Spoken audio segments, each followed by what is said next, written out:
This morning in our Saturday session, a special performance ahead of next weekend's Tony Awards. Hadestown, up for Best Musical, Best Original Score, and Best Choreography, is the most nominated show of the year. The modern-day musical is based on an ancient Greek myth. The cast will perform in just a moment, but first, a backstage look at Hadestown's unlikely journey to Broadway and the two women who are the creative forces behind it. The wait is nothing and the work is hard. It's a graveyard in Hadestown. Way down, Hadestown, way down under the ground.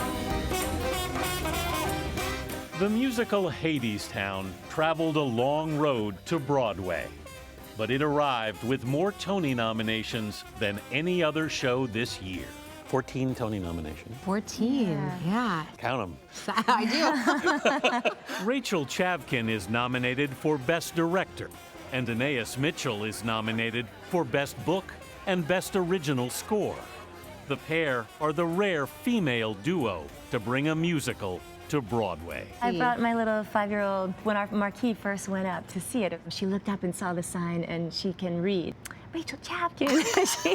she really loves and idolizes Rachel, and she's like, "That's you, Mommy." And I felt so proud to be able to show her that sign with our names on it, and that she doesn't know that that's unusual.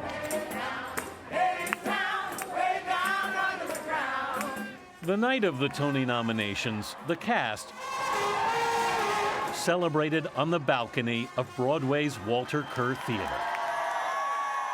Hadestown is hardly an overnight sensation.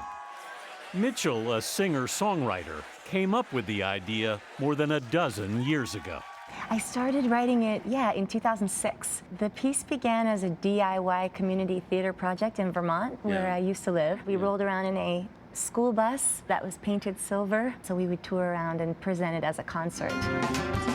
Winter's night and summer's o'er, hear that high and lonesome sound. In 2010, she first recorded Hadestown with musician friends Ani DeFranco and Justin Vernon of Bon Iver singing lead roles.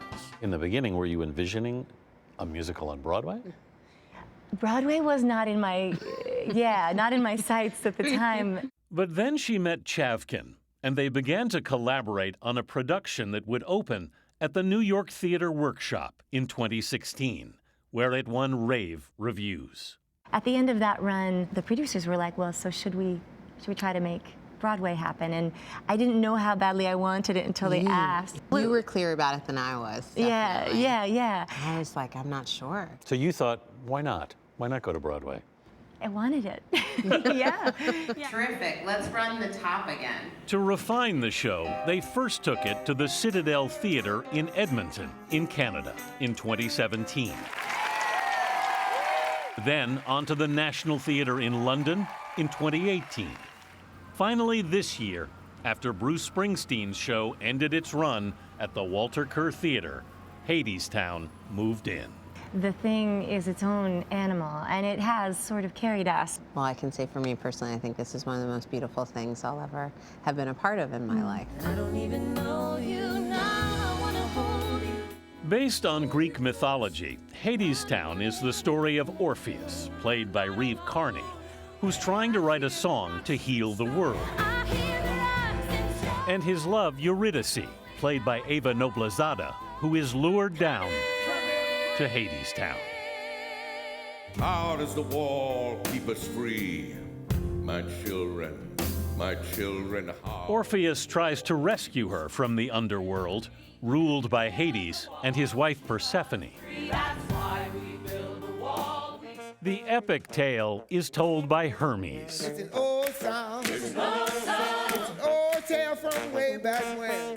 Performed by 73-year-old Andre de Shields, who is celebrating half a century on the stage.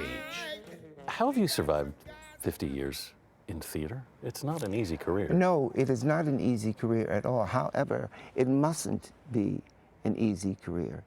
If it's easy, you aren't paying dues. And one of the reasons that I can perform Hermes with all his histrionics is because I've earned him. DeShields, who starred in Ain't Misbehavin', The Full Monty, and originated the title role of The Wiz on Broadway, has earned his third Tony nomination for Hadestown. So it means a lot to you. It means a lot to me, yes. It means a great deal to me. DeShields' late parents both had dreams of being performers. He has lived their dream. And after his phone rang with the news of his Tony nod, he turned it off.